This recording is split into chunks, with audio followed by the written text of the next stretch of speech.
Welcome to 45 on the Hour podcast. I'm your host, Colt 45, and I'm here with Professor Eric Medina. What's up, Colt? Good morning. Good, bro. What are you doing?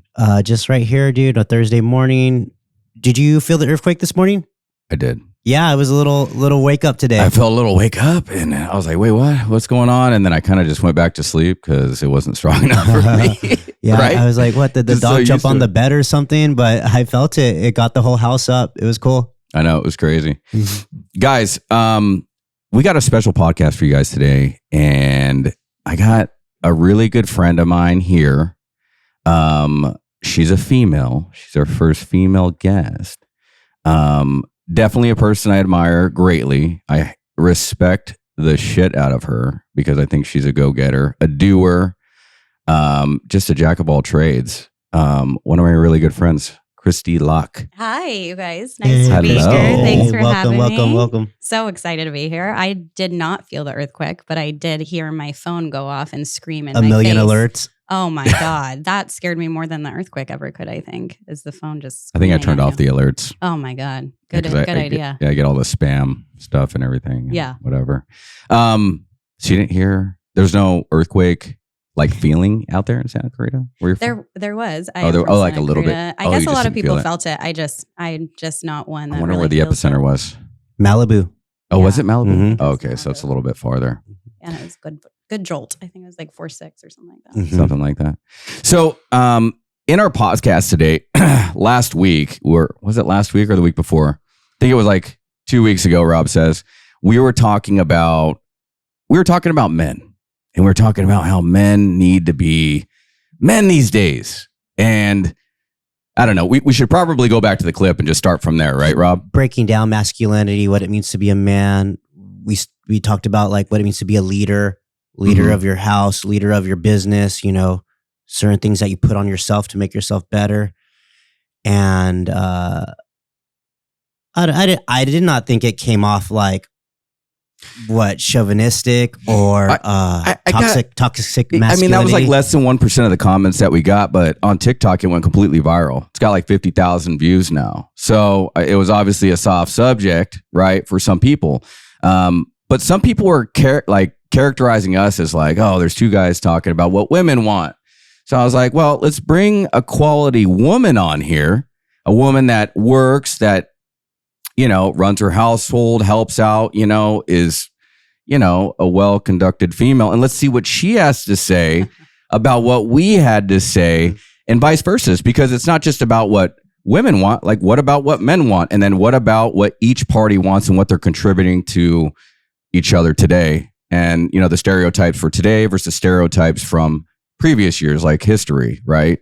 Like the old way of doing things. And kind of like, that's what we're going to talk about. We're going to see where that falls in. But let's see the clip now. Men these days, I mean, just quite frankly, are just a bunch of pussies. They're just feminine. They expect things to be done for them. They expect women to play the man roles. To an extent, it bothers me for women to pay for things. Like, I know some women like to, but I like to be the male. Okay, I like to take charge, pay for things. In my life, take the male common role, right? Protector, provider, things like that. Leader of the family, right? You said like pay for things, and going back, in my life, I've been in situations where I don't have money to pay for stuff. How does that make me feel? Less of a man. Correct. It feels wrong. I love that. Why do you want to spend time with me, but I cannot afford you? There's something up with that. You should always want to be the one taking care of. That is the job of the man. You're the provider. Because men these days are just not equipped with the same drive. The leader. There you go. Damn.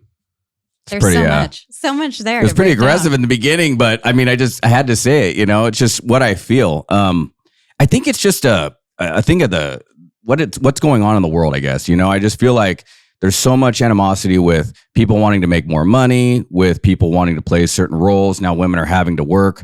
I mean, back in the old days, women didn't work as much as men do, right? Like the man went out, he made the money, he'd come home to the family. That was old style stuff, right? The woman stays at home with the kids and kind of takes care of the household, and that was it. But now in age today, right, you got a whole bunch of new things, right? It's more expensive to live, right? Right. So you kind of need two incomes for most people, right? Mm-hmm. But the old terms of gender roles, where the man went out and worked and the woman stayed home, is kind of like it's not as common today, wouldn't you say, Christy? Well, I think there's like this evolution, and we can go into like everything in history that contributed to where we're at today. But I think there's two sides to it. There's the actual, events that happen throughout history. There's inflation. There's all of those kinds of things that come into the physical play of things. Mhm. So I think, yes, society has evolved. And especially if you live where we live in California, right, there's almost a need for dual income. Mm-hmm. I know people that make it work without it, right? But I think that depending on your lifestyle and depending on the size of your family and depending on your area that you live, you have to have a certain income just to get by, right? Right. If you live where we live. Right. But besides the actual history of it and, women's movement and all kinds of things that we could really dive into, I think there's also a mental aspect of it. And that's where I think the disconnect comes between men and women in society and the bloodline, right? Things that were actually ingrained in us from, years past. And I think there's a disconnect there because, yes, women are expected to work, but they are still expected to run the household, raise the kids, right?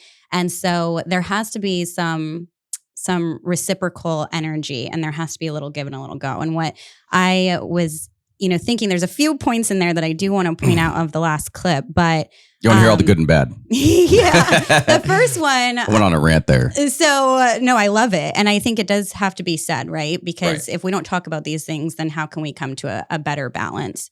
And so there, I guess we should start with, which one should we start with? The fact, if we want to go real into it right off the bat. Might as well, right? I think that coming from years past and speaking of like how they used to do it traditionally, right? Which was kind of passed down to us as far as expectations are concerned.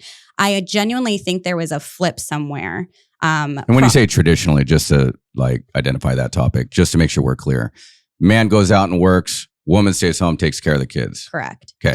Doesn't work. Doesn't bring work. in income. But Yeah. that's a huge job, taking care of the family, right? And then obviously it's a huge job to go work, right? So both parties were inclined to, okay, this is our duties, right? With Mhm. each other, right? So just want to make that clear. Yeah, that's what we're Yeah. talking about. I think duties have changed a bit, right? Just because, like we said, dual income is almost necessary. But Right. I also think in this past generation, not to call anybody out, but we've inherited men, to your first point. Yeah, I want to hear We this. as a society have and women, right, have inherited men. So women have inherited. Women have inherited men who were coddled, maybe is the right word. Enabled, maybe is another word, by their mother Right. to basically expect to be cared for, but Okay. not really give back. Not provide for. Not provide for. Mhm. So the leadership role that you had mentioned has been lost a little bit, I think, in this generation of men. And we can go into whatever reasons that is, but I think it has to do with their upbringing. Correct. Mhm. And excuse me, I have something in my throat.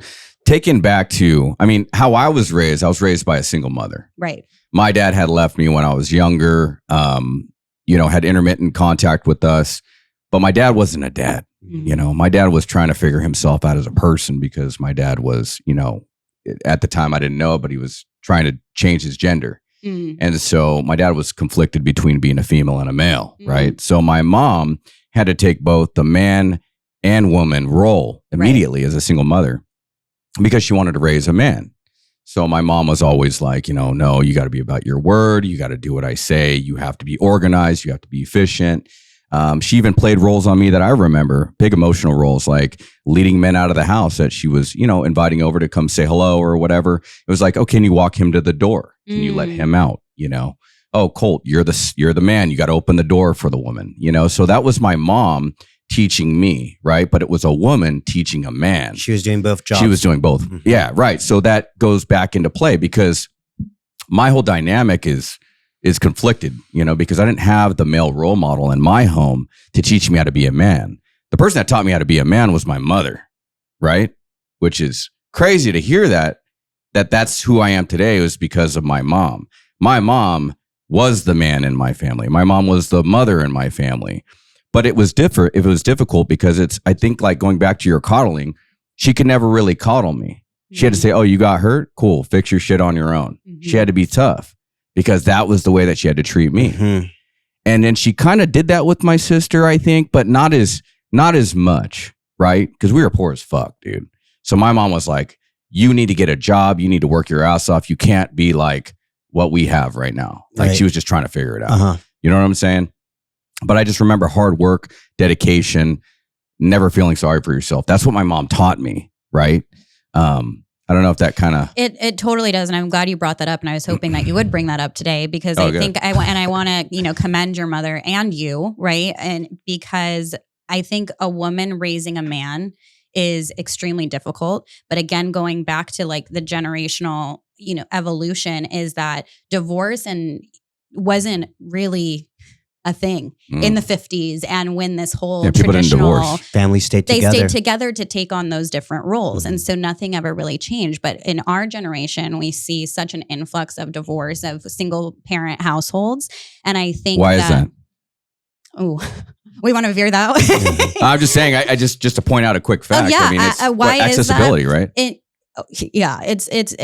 the way that the world has gone these days. It's the access to social media. It's the the loss of respect for the family unit. Correct. It's we more put emphasis on individualism and not really the collective family, right?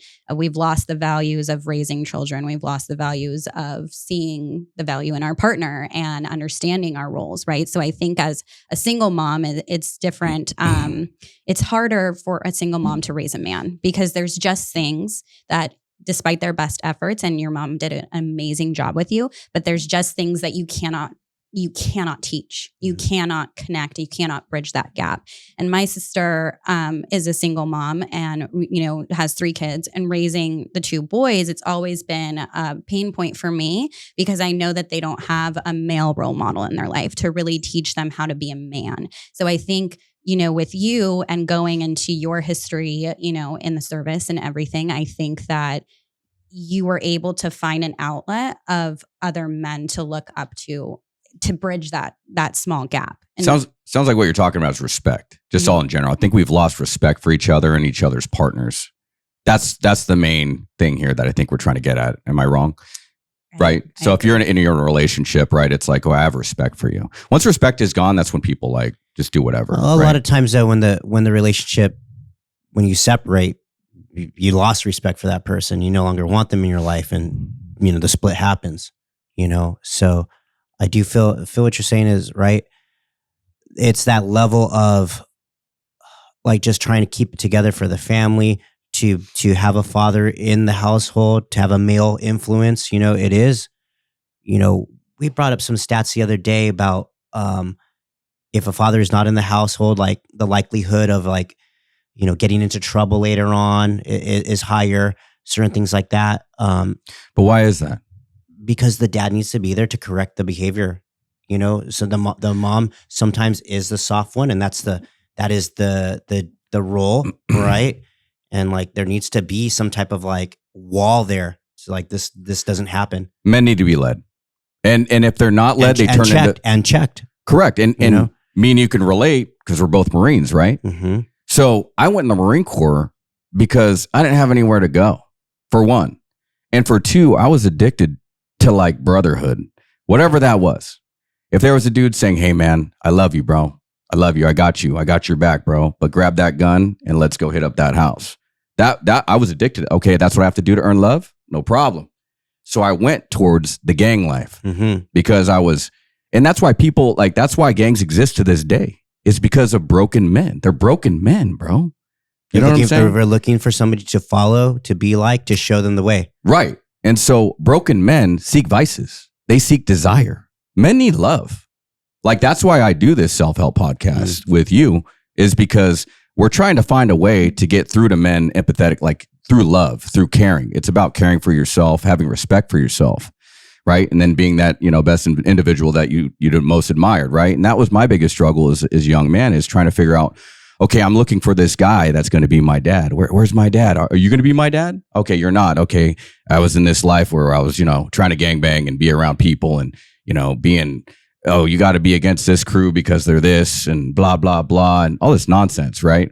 And then I looked into the Marine Corps. Then I got into the Marine Corps, another gang, right? Brotherhood. Crazy. Right? Yeah. It is Exactly. the biggest gang. And that was my point as far as like having an absent father. I think that there's some gap that just cannot be filled from a single mother when raising a man. And so I think it makes so much sense that you were seeking that kind of validation and that feeling Because of that void. it's like you were saying, like my mom did the best she could. Absolutely. And a great job. Yeah, thanks. And I'm sure she understands that. She will never take self credit for that. I've tried. And I think somewhere along the way, that stuff takes a toll on a woman later. Right. And they end up losing themselves. And Right. you've also put a lot into yourself, Colt. How you've educated yourself, how you acted, how you've learned, how you train yourself to be a leader. But like you're the anomaly. Like, what if you didn't join the Marine Corps? Look at all these other men that came from singles, and now the cycle repeated in a different way. And now this is what we're dealing with in society today. And it brings us to the present. You deal with that on occasion too, because you're in all these help groups with like young men that are like on the streets and stuff. But that's so crazy cool. I didn't know that at the What's that thing called that you're in? I'm a coach, Okay. Beat the Streets coach, and sometimes we'll have like 50 little kids on the mat, and then you come out like, oh, like how many of them don't have like a dad at home? Right. And then you have them at 5, 6, 7, 10, 14, 15, 18, and they've stayed with you this whole time. Right. And you took on that mentor, that role model, that father figure.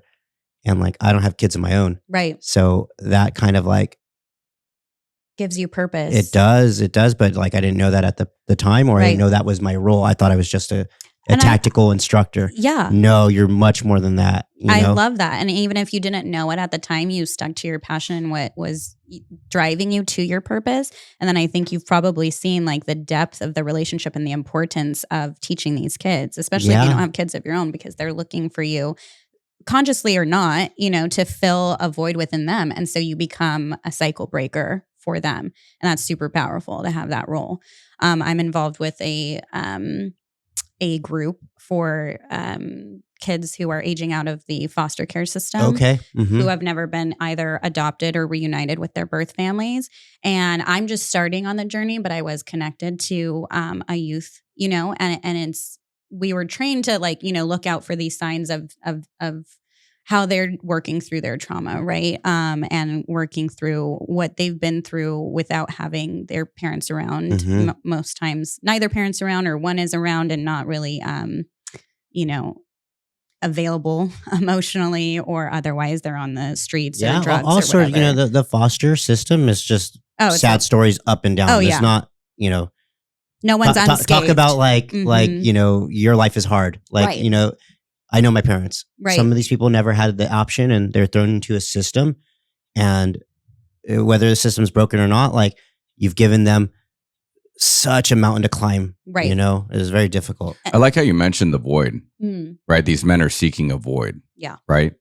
So these men that we need today are out there looking for something to fill a gap. Right. Right. There's something missing there. Right. And so I think what we need to figure out is, that's why like there's stuff like this out there, right? That tries to help dudes figure it out. But how do we help become the man or men that women need to become feminine, I guess, right? That's what women say. They want to become feminine in their own nature, right? Is that true? That women want to become feminine in their own nature. Is that correct? What you're saying? Is that true? Like, and I know that there's different types of women. There's women that, are like more like the feminist type that believe that like, I don't need a man. Right. And so I know there's different roles, and it's a hard topic, but what I'm trying to say is, what do the majority of women want? Yeah.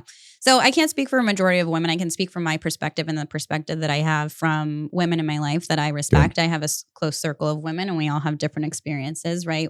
And we all talk about it. So I'm very blessed in that sense to have a very strong core group of women that I learn from every day.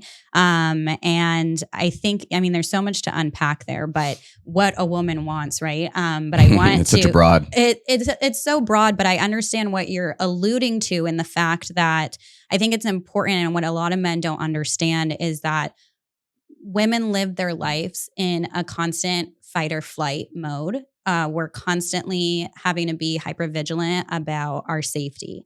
And whether that is emotionally or physically, we're either subconsciously or consciously always checking if we're safe. And I think that when you live your life in that mode, men don't understand what that does to the woman's brain, right? And this whole idea of, submitting to your partner or to a man in any sense, we'll get into that in a bit because there's a lot to unpack there as well. But it's not really submitting in the sense that, society, you're giving up anything, or society's puts a negative connotation to the word submit to a man, right? But what it really is the ability to turn that part of your brain off as a female, right? To be able to be safe in the presence of a man is something that's incomparable. Because you're able to turn that off and to actually come into your feminine energy and embrace that. You can let go of your masculine energy. And for men, it's super reciprocal, because if you allow a woman to get to a space with you where she's safe and can turn that off, it's a natural submission, because they know that you got it and they can trust you to lead. That's extremely rare, I think, because of all the things that we just mentioned, the broken men, the filling the void. How can a man lead if they don't know where they're going? That was perfect. Boom. That was freaking perfect. That's the clip right there. Boom. Turn it off. Yeah. We're done. Dude. That was a slam dunk right there. So now that you've said that, right? If there's guys listening that actually give a shit, right? And they're like, all right, I want that type of woman. How do I become that type of man? What does a man need to do that's in that space to where he's like, okay, I think I'm doing everything right, but I'm not feeling it on my side. Where do they need to go from there? I think it goes back to just, I'll let you say, whatever you think. Kind of see what For starters, what do women, what do you think men need to do? That's a little bit, what do they need to change? What do a majority of men need to change? They need to heal. Okay. And I think it starts with that. So listen to this podcast. Because I think that, because a man can only know him, a man can only lead if they know who they are. Mm-hmm. And that's not to say that people aren't damaged. You have your shit, I have my shit. There's a whole bunch of things that we need to heal, right? You can be damaged and you can have your backstory and you can come from a certain place or a broken home. But until the man takes that step to go internal and to sit with all the shit that they've been through and pick it apart piece by piece. Pay back that karmic debt, right? So you had mentioned that on a previous podcast, and I definitely want to get into that because I'm obsessed with the idea of karma and even if we don't go into past lives, because I don't know how I feel. Being your true authentic self. Yeah. And but karmic debt, sure. Bloodline debts. What's your generational trauma, right? And I know that a lot of men don't like to associate the word trauma, right? Because, it's not that big of a deal. We're fine. And it's this macho man aspect that comes out. And I think that needs to be addressed first and foremost, is healing what you've been through so that you can provide the safe space for your partner to trust you. So being a man, understanding where that comes from, and being a man up until 37, I realized, I thought empathy, I thought listening to my emotions, all the shit that you hear, that, there's guys sitting out here being like, oh my God, emotions, this, it fucking drives me crazy. Mm-hmm. We're programmed differently, but we're really not. Mm-hmm. It's just, the whole point of this podcast, and the reason why I started doing what I'm doing, is because I generated a side of myself that I never knew. That you can be empathetic, you can be understanding, you can listen to emotions and not be a pussy. Right. Because guys out here are like, oh man, I don't need to listen to emotions of blah, blah, this, and I don't need to care. I got to work. I got to make money, And guys, that's why guys say, oh, we're simple. We need to be is, fed and to have sex. And that's just the stupid shit. It's like, that's it. That's all you need in life. That's not it. Because I know that's not it now. But it took me, over 4 years to figure that out by studying the shit that I study every day. Emotions and self-help and all these other things, because there's just a whole different side of the world that men don't see. You know what I'm saying? And being more connected with your emotions not only will help you in your relationship with your partner, but it'll help you with your kids. Like I have daughters, right? It helps you emotionally with other people. It helps you be a better business owner, a better employee, a better worker, just a better person in society to understand emotional healing and emotions, period. Exactly. Right? Because the more that you can be emotional with someone, and I don't mean emotional, the more that you can connect with somebody emotionally, communicate with them, right? The more they're going to remember you, the more they're going to respect you, the more they're going to want to help you. You know what I'm saying? I don't know. Yeah, because I think that, and amazing points, but I think that society as a whole has that whole expectation of men not being emotional. And you said it correctly, but there's a different form that it takes. So we're talking about male, female, masculine, feminine. But what about the energy that goes behind that? The masculine energy and the feminine energy. And sure, men are simple.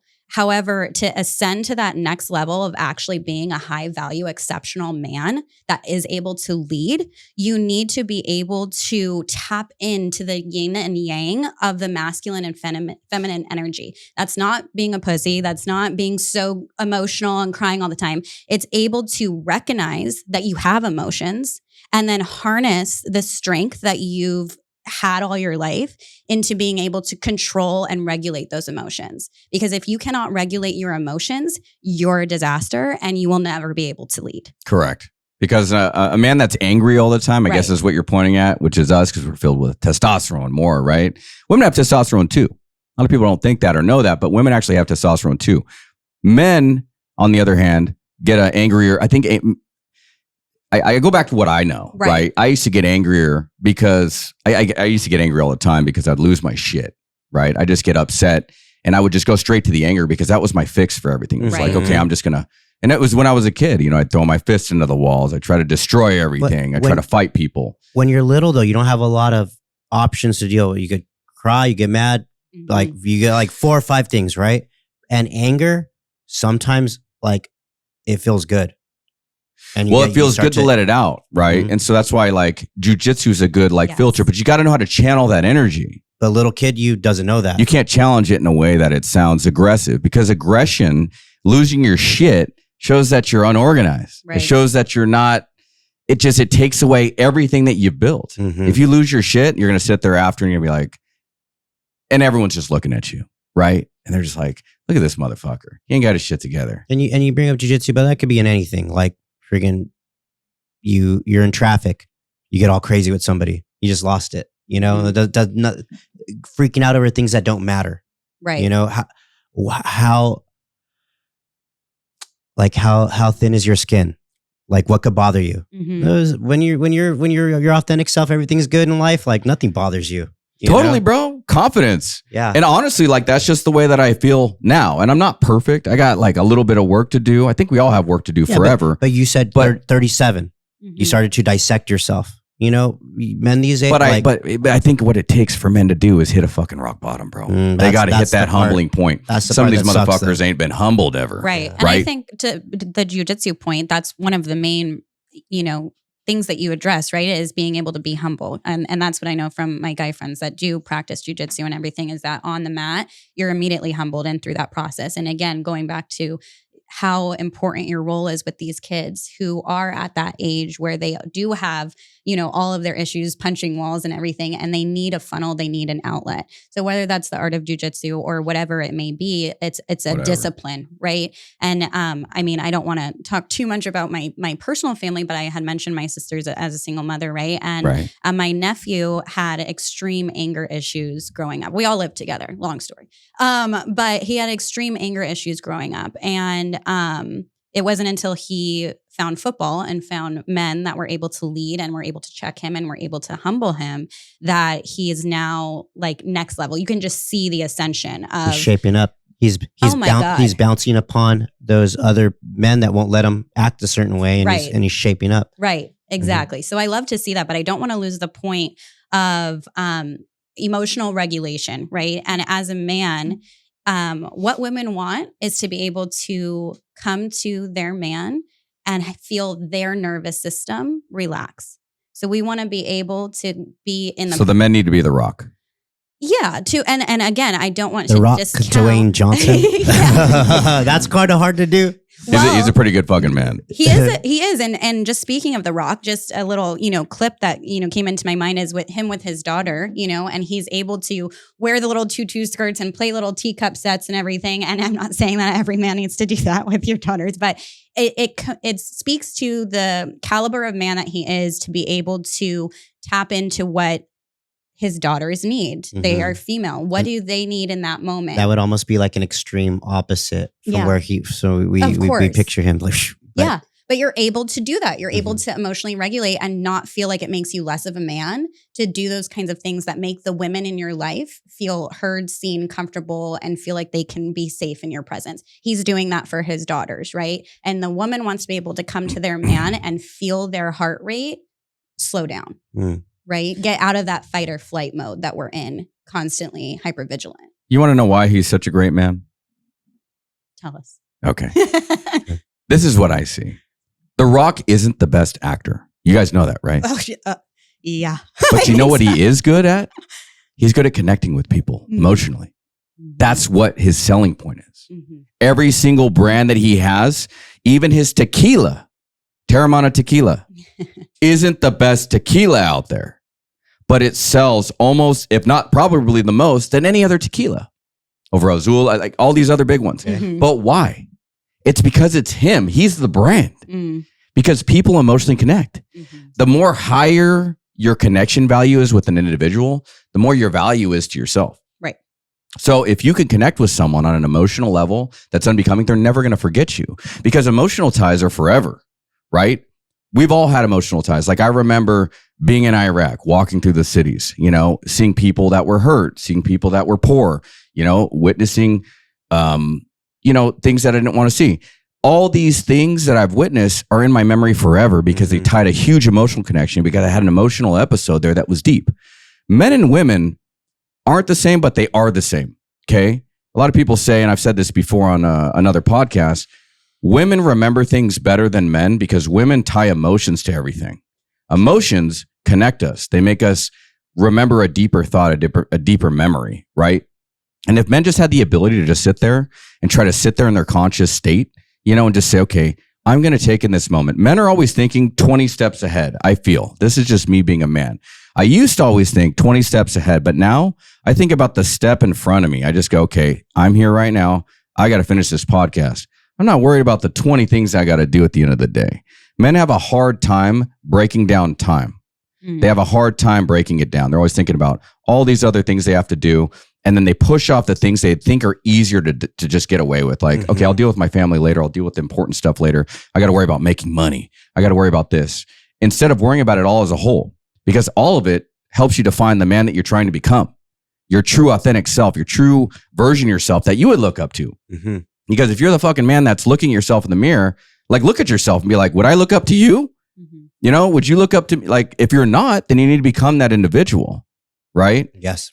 And how do you become that individual? Well, you become it by being emotional, by understanding emotions, being empathetic, right? Taking the time to understand everything she just said, right?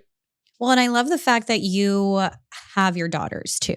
And you and I both don't have kids. So we can't really speak to the parent aspect of it to a certain extent. I'm the last one to have kids. I could go into all these reasons why I have some perspective on it. But your daughters set you up with where you're trying to go and what you're trying to do, and to be this example as a man for for everyone in your circle, but especially for your daughters. And you're going to be able to play off of each other really and learn from each other, because there's no, I can't think of a more challenging job than a dad raising girls. And so to be able Teenage girls. to be able to set yourself up from learning from them and them learning from you as a man that can be an example in their lives, so that you can be the cycle breaker in that they don't end up in a broken home or go after a man to fill a certain void, right? They have you to be able to look up to and set the bar and set the standard. And so I think you're in such a great position, a blessed position to be able to ascend to the next level because you have daughters.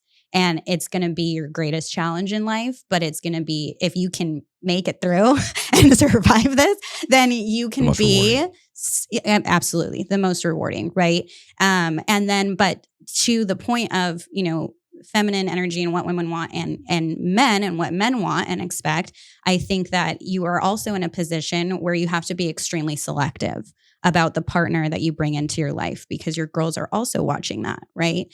And I think men, not saying this is you, but I think men in general these days have a very low bar of the people that they select, because I get it, right? Like, who doesn't love a beautiful person, right? We can all appreciate the fact that someone walks into the room and, oh my God, right? They're physically attractive. And I think, and you guys can tell me your perspective on this, but I think men, especially men that don't have the self-awareness of trying to get to that next level of being a high value man and what that actually means and being a leader, are really strayed and pulled into this low level of entry into their lives, right? They just will see a pretty girl and want them immediately in their life, right? But what does that actually mean? And then they're disappointed when that person doesn't turn out to be a high-level woman, right? But your picker's broken. And this is, I have a lot of guy friends, right? And I tell them, like, watch, you know, them go through these girls, and it's just like, your picker's broken. And what I mean by that is that you're not selecting the type of woman that you claim that you want in your life. So where is the disconnect? How are you supposed to claim a woman like that if you're not doing the things that you need to do to attract a woman like that? Exactly. That's exactly the point. I thought that's what you're trying to get at. That's what I'm trying to get at. So if you're a man that wants a high quality, high valued woman, you got to be a high quality, high valued man. Right. You have right? to put in the work. Yes. Right. And that also goes, I think I'm going to reverse the roles, you know, like for women, because I think there is high valued men out there, but then there's women that may or may not see, you know, things like, okay, well, maybe they have a little bit of a past, or maybe they have some baggage. And then maybe not give that person the chance. They're like, oh, well, they're attractive or they have the qualities, but then there's these things. So then I think that women also need to give men maybe just a little bit more of a chance to try to become what they want. Because I know that as a man, what I've always wanted from a woman is just to be supported. Right. And I think that I'd be 10 times better of a man today than I already am if I had the right woman beside me. And I think if I had a woman that was there supporting the shit out of me, saying, hey, I got you, babe. You're fine. You got this. The woman's always going to be in charge. There's a verse. It was an old Roman verse. I don't know if it was from that 300 movie or whatever, but what did he say? Maybe you can look it up, Rob. It said something like, the queen protects the king. You ever heard that? Yeah. So, and if you watch that 300 movie, you see Leonidas, and he's out there, and he kind of looks back at his woman right before he kicks the dude in the chest, and she shakes her head, and she goes like this, and then he says, "This is Sparta," and he kicks the dude in the chest. Freaking crazy! It was like he didn't even command it. He was looking at his wife like, "Is this what we're doing? Okay, it is. All right, cool." Because the women technically controls everything. Like, we want our women to run the show. How many times you ever talk to a dude and you're like, hey, I got to check with the wife? Often. Often. Whenever there's a sale. Right. Got to check with the boss. So what does that mean? Does that mean that they're the best, like the best match for that? Like, I think they just understand the roles, right? They understand that, like, my wife, you know, and I have a good respect boundary, and I need to like go over this with my wife, because at the end of the day, we have certain things that we may or may not disagree with. I don't want to make sure it's okay with her. That's respect. Well, it's a partnership. That's a good man. It's a partnership. And especially when you have a household, even if that's just you and your partner or you and the kids or whatever, it's a partnership. It's a yin and yang, right? It's feeding off of each other's energy and understanding, that respect that flows through. But you brought up a good point about the man also wants to feel safe. And I think that a lot of women these days are lacking in, I had his kids, or I, run the household, and that should be enough, right? It's not enough.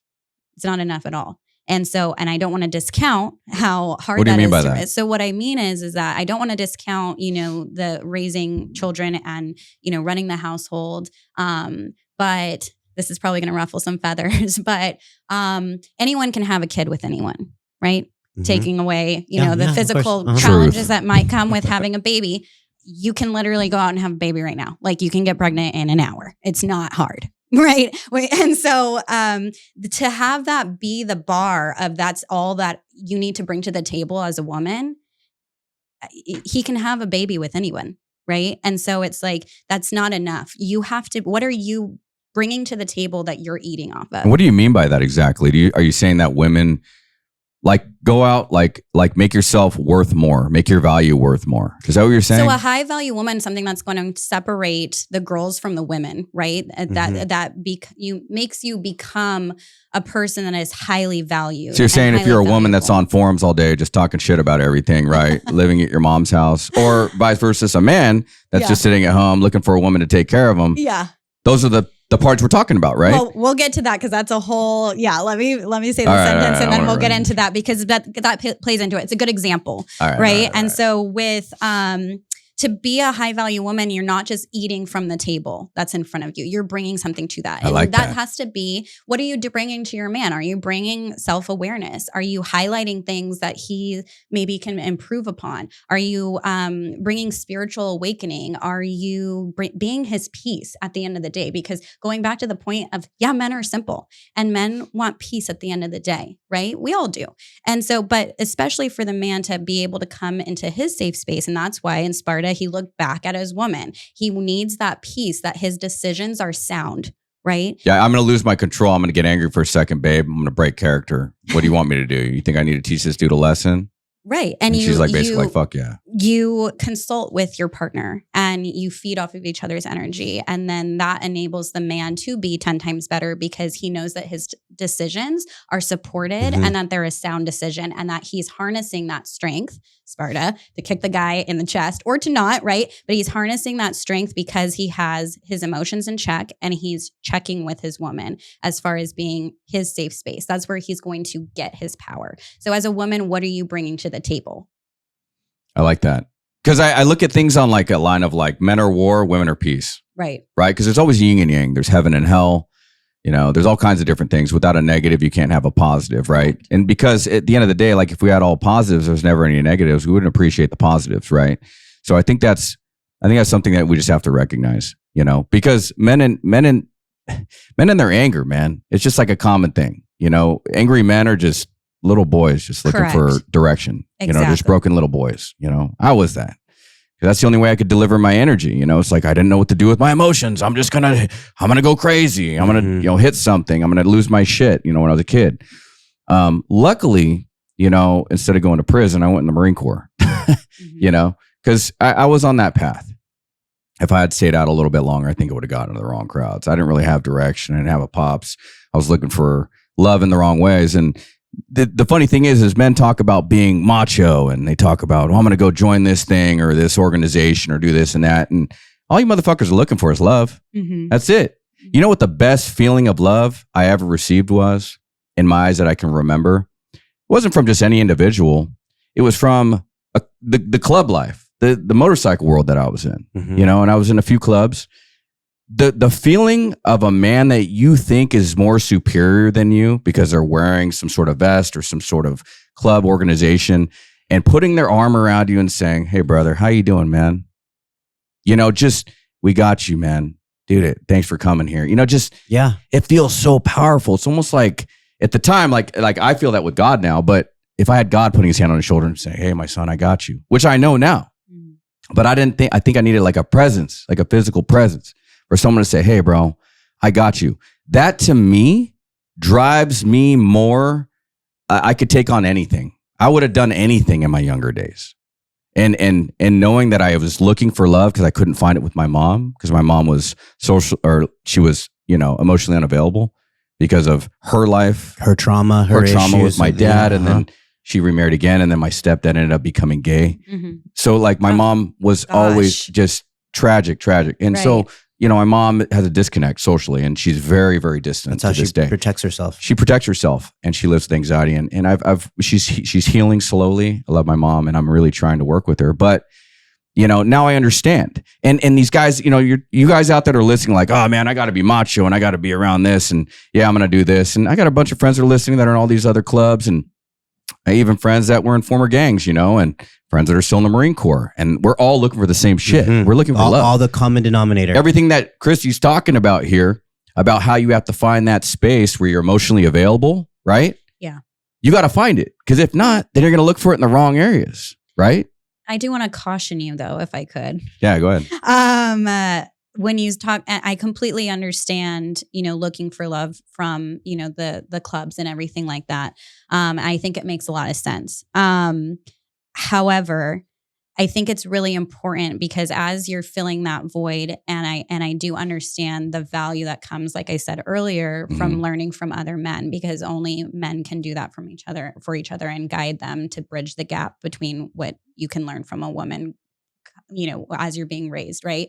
So I understand the concept. I completely understand the concept of gang life. I know a lot of people don't, but I completely understand the concept of it and why someone would subscribe to that lifestyle. Why it exists. Absolutely. I completely understand why they exist. However, I think it's important when you're around other men to watch how you're being fed, because your partner if we're talking about men and women and what we bring to each other, right?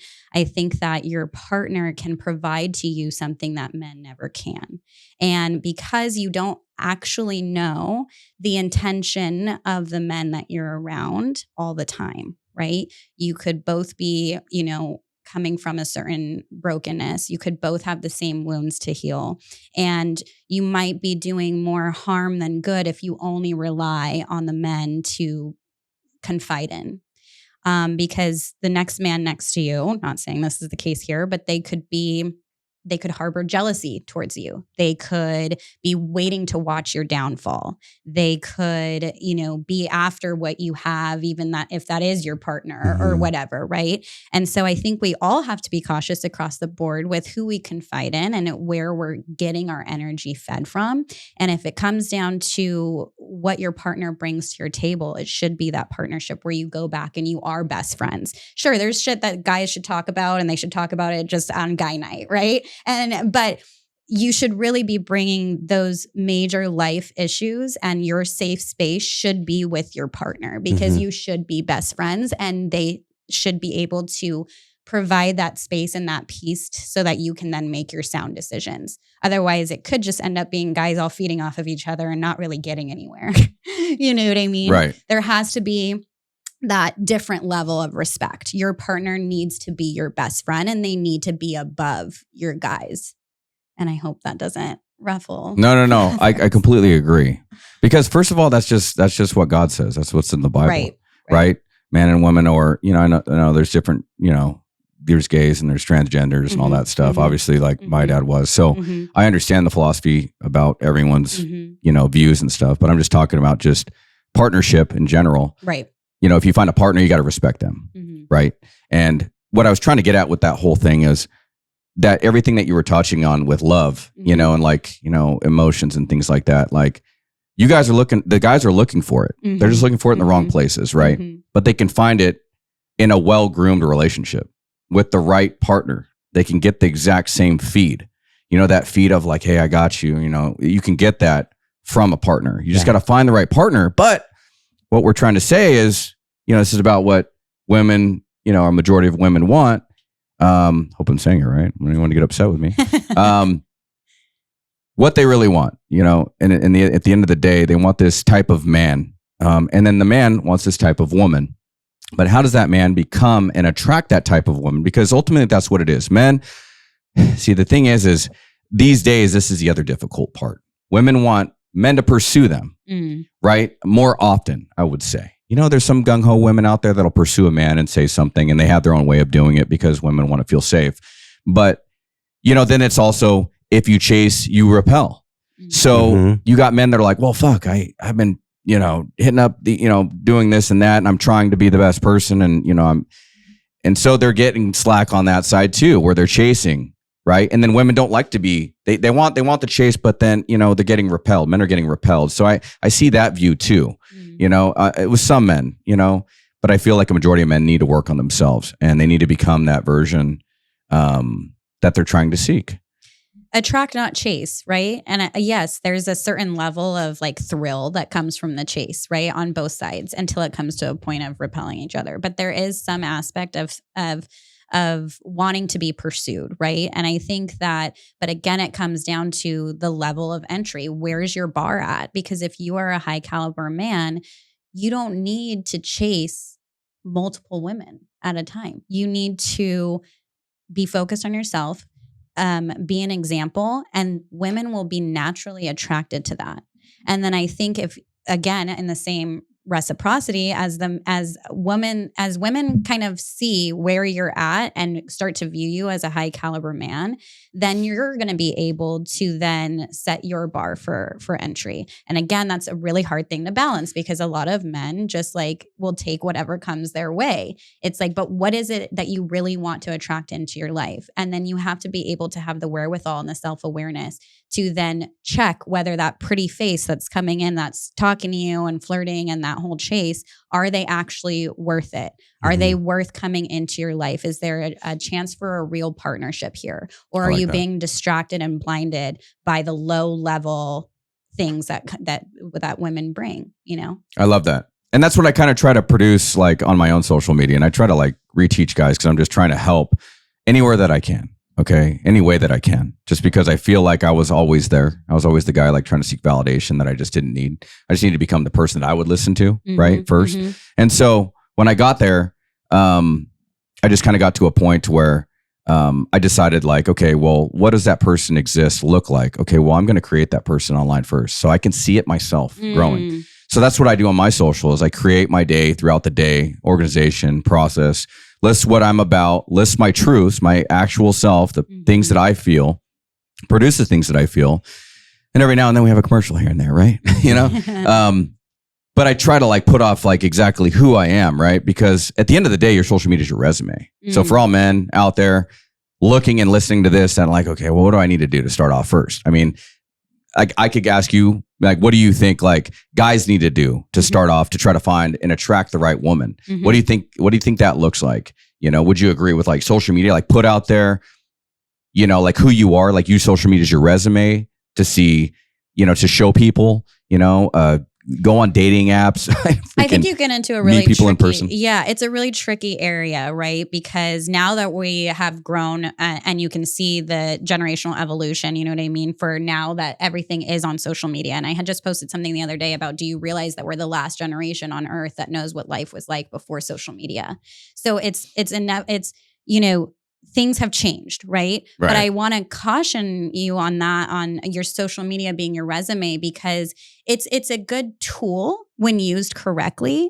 But I think going back to your point of women and people in the comment section and going into all of this drama on social media is a cesspool at the end of the day. It's trash, right? And so, and you cannot deny that. That's a fact, because you can open up any platform right now and just see negativity, pornography, just bullshit, Nonsense, low-level fakeness, nonsense, right? It's so fake, it's disgusting, right? And so I think that, sure, use social media as a tool, but be very cautious of the comments that you read, who you are allowing to participate and have an opinion on your life, if it's going to affect how you perceive yourself or how you put things out there, right? And so when people have time to sit on social media and participate in drama and gossip, it's bad enough in the real world, like sitting around at a table. And hey, I get it, right? I understand why people do it, but it's extremely low level thinking. And so when people go on those platforms and just have the time to attack, I can already tell off the bat that you are a low level person and I don't want shit to do with you. You're going to infect You're my saying life. that when someone goes online and gossips about somebody else, just, that or anything that's In like general, low level, like if you're going to put trash out there, you're a trash person. exactly, Mm-hmm. exactly. Like who has the time to like, be a keyboard warrior? It's wild to me. I just think that if you're talking about your life, then they're just an inside fan, They just want to. There's definite jealousy there. There's definite. I would just tell those people to go heal. You know what I mean? Because I don't know. I don't associate with people. That's what I do. That have the time to do things like that on social media. Like, how do you find the time? I have real life problems that I got to attend to. Yeah, like, if I go ahead, it's almost a fake way of distracting somebody else when you have a chance to maybe pass some good information. But that's like now we see the way to navigate through social media, right? And that's a low level. Almost going back to like the topic at hand, like with the male and female, kind of roles on a first date. Is it appropriate for the man to pay? How would that work out? Yeah, I love that you brought that up because I had watched, you made a comment in a previous podcast that you did about not being able to afford. What is that called when they go, like when a man and women meet? Because at the end of the day, like you're not friends, you're nothing, right? And you're mutually both in agreements with meeting to see if there's something there. Yeah. Right. But then women want to be looked and viewed at as equal. And so do men, it's like, okay, but then men are paying. So like, and honestly, like I pay every time. Like I agree with like men having to pay. I'm with you too, Colt. I believe it's like, that's just the way it should be. But there's some that, what is that called where you go, 50-50 or? Yeah, 50-50. There's a name for it. It's called, I don't know. There's a name for it. It's called, Rob just wrote it on here. It's called going Dutch. Oh. Yeah, there you go. So you go Dutch, you meet somewhere. And I think, so here's the thing, you got to pay to play, right? If there's a woman and a man, I believe in paying, just like, that's just what I like doing. But if you pay for something, you got to understand that someone might feel that there's something owed. Like when someone pays for me, I feel like I owe them something. And I'm not saying that a woman would owe me something if I went on a date. I understand what you're saying, Cole. Yeah. But at the end of the day, when you're paying for something, you're kind of paying for the opportunity to, maybe leave later or it didn't work. You know what I'm saying? You don't really owe them anything.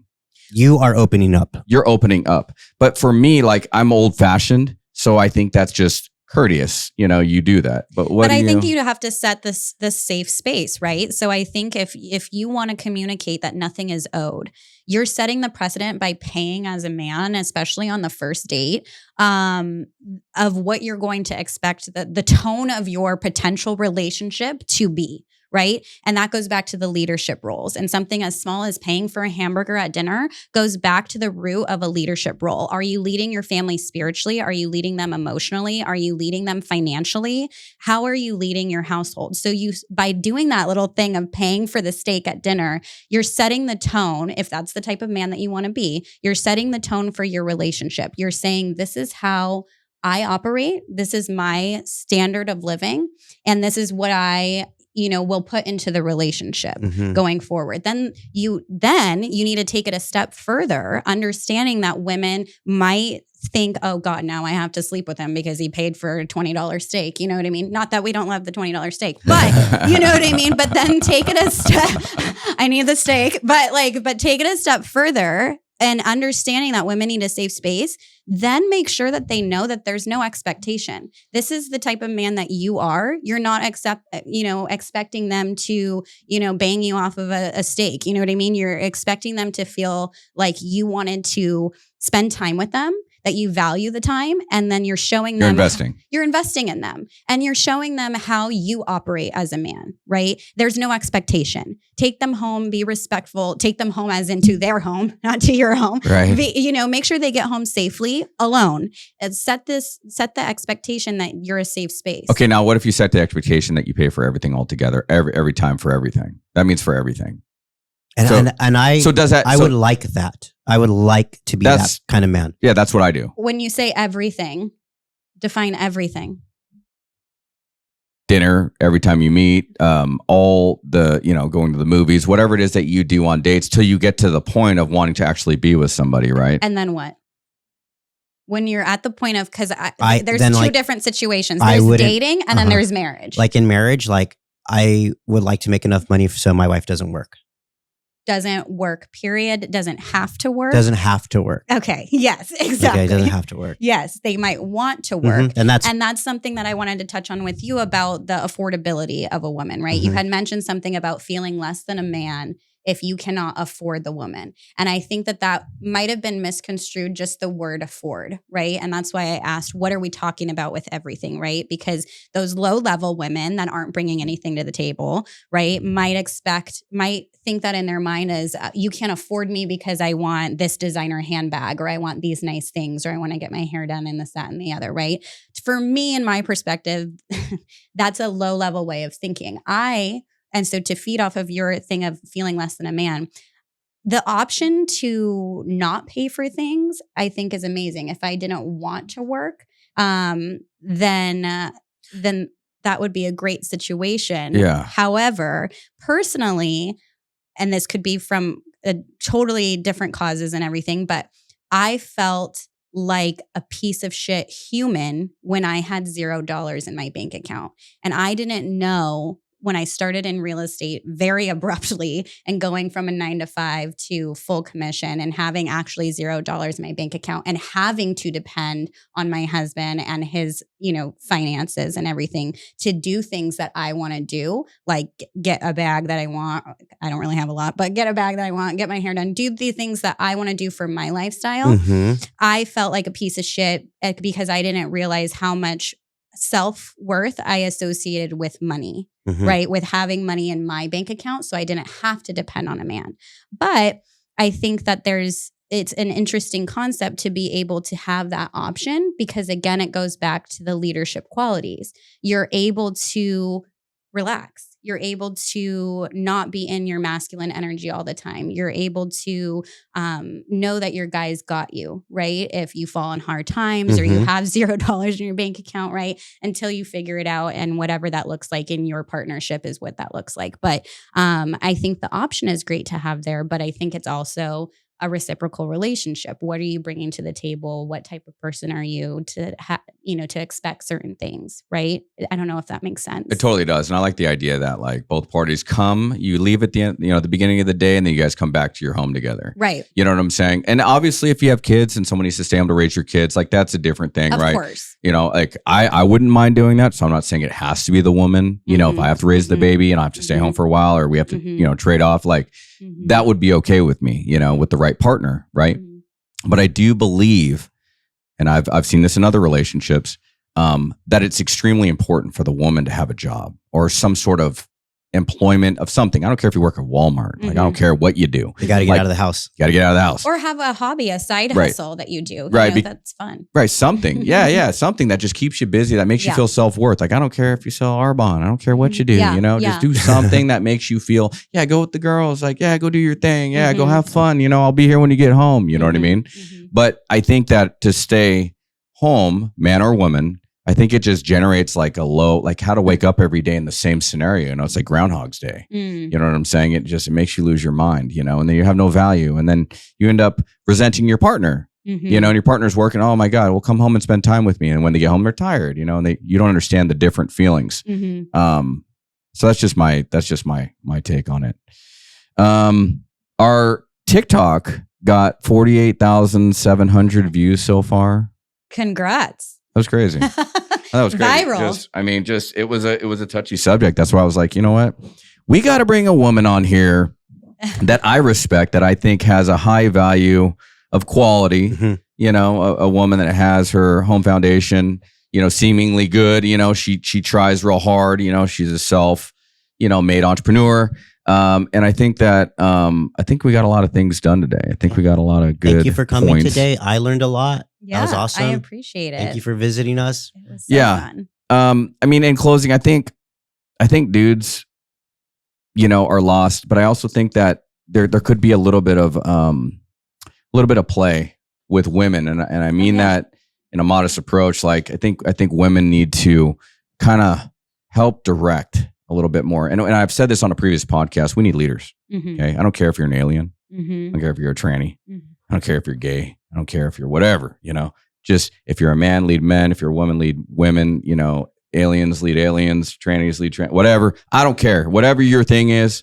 Okay, if I didn't say it politically correct, I don't know. You know what I'm saying? But whatever your situation is, whatever your people are, you know, that would like listen to you, you know, and some people think there's no one that would listen to you. There's always someone that'll listen to you. Mm-hmm. There's someone that's looking up to each and every one of us, right? It might be one person, might be your mom, might be your friend, might be your one friend you have, might be a million people. You know, you could be Ed Milet. There's millions, you know. But if there's someone out there that's looking up to you, it's your duty. It's yours, mine, yours, to do the best that we can to fulfill that energy in the right direction to help those people. It is our duty as human beings to take care of one another. Straight up. Mm-hmm. It's a collective energy for humanity as a whole, right? And if we want to ascend as humans, we have to definitely put our energy in the right realms and in the right direction. And I appreciate being here, and I think that there's definitely roles that we all need to check ourselves in, but it's really about being a high caliber human at the end of the day, being the best, getting to pursuing the best level of yourself, right? What is your highest self? Whether you're a man, woman, what's your highest self? And then trusting that when you become your highest level self, that you're going to attract higher level people. Correct. Yeah, the levels change. Yeah. We've talked about it on a previous podcast too. But guys, it's up to you to help make people better. It's up to all of us to make people feel self-worth. Okay. We're not going to do this alone. Like people are, everyone's suffering somewhere, especially right now in these times. You know, everyone's struggling. Lead your people, right? And if you don't know how to lead, learn and just be your best self and do good things. Be a good person, right? If you don't know how to lead, check out the podcast. Where can we find more of you? What's your IG? What's your social media? Where's your YouTube channel? That's fun. All is in the works, but my IG is Keys on Lock. And you can also find me on the My Truth podcast, and you can get through that through my link tree on my IG. So what's My Truth about? Keys on Lock. So everyone knows. Yeah. So it's a partnership that I'm doing with a friend of mine, Nicole, and it's her baby, but it's called My Truth. And we do a podcast together. And it's basically us two women in a room just like this talking about life issues, right? Women's perspective, the human perspective, how to be a better human. And so it's essentially self-help podcast like this one. Kind of, yeah. Good. It's about like finding your truth, self-discovery, self-love, and then putting that love back into the world. Let's go. I love it. That's it, guys. Until next time, get up, get after it, and get some.